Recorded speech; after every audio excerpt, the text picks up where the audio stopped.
महाराज जी, संतान प्राप्ति की इच्छा मात्र एक कामना है या किसी दिव्य प्रेरणा का परिणाम? महाराज जी, इनका भाव ये है कि इनकी दो बेटियां हैं, तो ग्रस्त में रहते हुए इनके बार बार हृदय में होता है कि एक पुत्र होना चाहिए। क्यों होना चाहिए? क्यों पुत्री से काम क्यों नहीं चल सकता? पुत्री में क्या, हमारे राष्ट्रपति भारत की पुत्री है, भारत की ही तो कन्या है जो राष्ट्रपति है, तो क्या पुत्र में क्या विशेषता है? देखो कितने ऐसे पुत्र जो अपने माता पिता को डंडा मारते हैं, थप्पड़ मारते हैं। तो प्रधानता पुत्र की नहीं, प्रधानता संतान की है। चाहे वो कन्या हो चाहे वो पुत्र हो, अगर कन्या है तो उनको पुत्र ही मानकर उनका पालन पोषण करो, अच्छे वर से उनका वरण करो, अपनी संपत्ति उनको प्रदान कर दो, हो गया। ये जरूर थोड़ी कि पुत्र ही हो, नहीं तो यही जो बात है ना आज बच्चियों के प्रति बड़ा निम्न भाव, गर्भ में अगर बच्ची है तो उसको नष्ट करवा देना, बच्ची पैदा हो गई तो पिता उदास घूम रहा है, 2-4 साल की बच्ची को किसी बहाने से निपटाने की भावना, कितनी ऐसी समाज में घटनाएं आती हैं। क्या बात है, बच्ची क्या नहीं हो सकती? हम तो यही दिखाना चाहते हैं कि हमारे राष्ट्र की राष्ट्रपति है, वो किसी की बच्ची ही तो थी जो राष्ट्रपति बनी। तो बच्चियों के प्रति ऐसा है भाव क्यों रखा जाता है कि पुत्र ही हो जाए? तो क्या पुत्र से स्वर्गीय परम पद मिल जाएगा? क्या नरक भी मिलेगा? ऐसे जो दुष्ट नीच आचरण वाले पुत्र हैं उससे ना हो तो अच्छा है, जो कुमार्गगामी है उससे ना हो तो अच्छा है। पुत्रवती जुवती जग सोई, जो भगवान का भक्त। क्या सबरी जी का आज नाम जितने आदर से लिया जाता है, मीरा जी का नाम जितने आदर से लिया जाता है, महासंत हैं, तो ऐसे ना वीरता में, ना पढ़ाई में और ना किसी सांसारिक उन्नति में ये माताएं बहनें कम नहीं किसी उसमें। और जो लड़की के प्रति भेदभाव रखते हैं तो ये लड़का कहाँ से पैदा हो जाएगा? फिर ये सृष्टि कहाँ से चलेगी? ये तो जननी है, पूरी सृष्टि की जननी है। और स्त्री स्वरूप होकर आप ऐसा सोचे तो आप भी तो किसी की पुत्री थी। आपके प्रति यदि खास भावना होता तो आप आज विराजमान ना होती। तो हमें लगता है पुत्रियों के प्रति है भाव, यही भावनाएं फिर जबकि एक हमारे उसमें पढ़े लिखे संत भगवान है तो कहते हैं इसमें पुरुष का ही योगदान विशेष होता है। उसमें बताया कि ऐसे, अब हमें तो सब पता नहीं, अंग्रेजी शब्दों में बोल रहे थे कि अगर ये हो तो लड़की हो जाता है और ये हो तो लड़का हो जाता है। पुरुष में ही वो XY और XX। हाँ, औरतों में XX अंदर जो हाँ ऐसे हाँ वो अंग्रेजी से ऐसे बोल, सेक्स होता तो महाराज जी लड़की पैदा होगी, XY हो जाए तो लड़का होगा। तो फिर उसमें बताओ, उसमें बहू का क्या मतलब? जो कोसती है सास और परिवार के लोग कि लड़की ही पैदा कर रही, लड़का नहीं पैदा, उसके पास बटन है क्या कि ऑन लड़का और ऑन लड़की? ऐसे थोड़ी। और हम कह रहे हैं लड़की में क्या कमी है?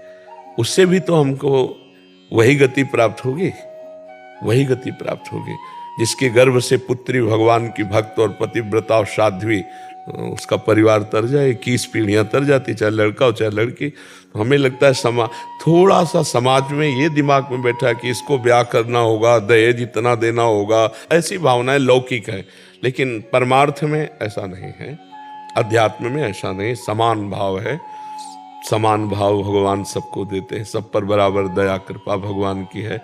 तो आप माता पिता, पुत्र हो जाए अच्छी बात है, लेकिन पुत्र के लिए श्रेष्ठता का भाव रखकर बच्चियों पर हे भाव करना ये उत्तम बात नहीं है। ये बहुत पाप की बात है, इससे बहुत पाप होते हैं, बहुत पाप होते हैं।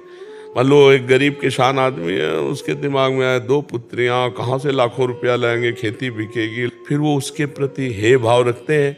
और कहीं ना कहीं मतलब वो ऐसे कितनी बच्चियों को हमें दिखाया गया जो कूड़ादानों में फेंक दी गई, बच्चियां छोटी छोटी, बोरे में बंधी हुई, कपड़े में लपटी हुई, नवजात, नाल छेदन भी नहीं हुआ, ऐसे फेंक दिया।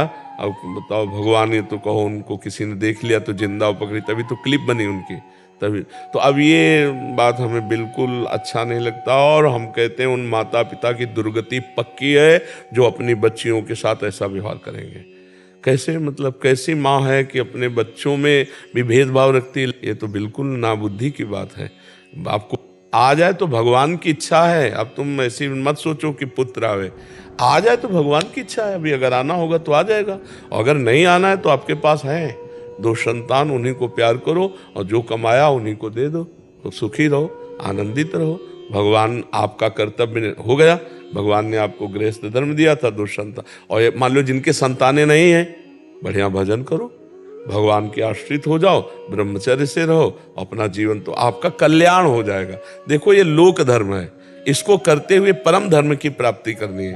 पुत्र हो जाए तो ठीक, ना हो जाए तो ठीक, पुत्री हो जाए तो बढ़िया, पुत्र हो जाए तो बढ़िया। उद्देश्य है भगवान की सेवा। तो भगवान ने अगर पुत्र पुत्री दी तो सेवा करेंगे, नहीं दी तो हम भगवान का भजन करके मुक्त हो जाएंगे, भगवान को प्राप्त कर लेंगे। पर पुत्र की आकांक्षा गृहस्थ में होती है कि हमारा नाम होगा, हमारा कुल चलेगा।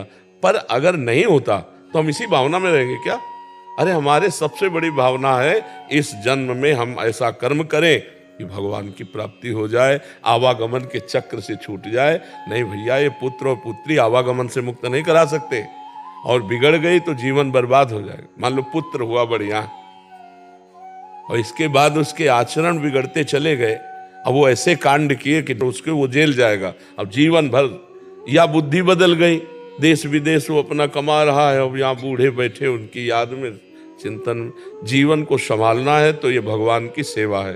पुत्र हो या पुत्री, जैसा तुम्हारे को कर्तव्य के लिए ऐश्वर्य मिला है उसके अनुसार अच्छे से पढ़ाओ, खवाओ, पियाओ, और जवान हो जाए उनके ब्याह कर दो और भजन करो।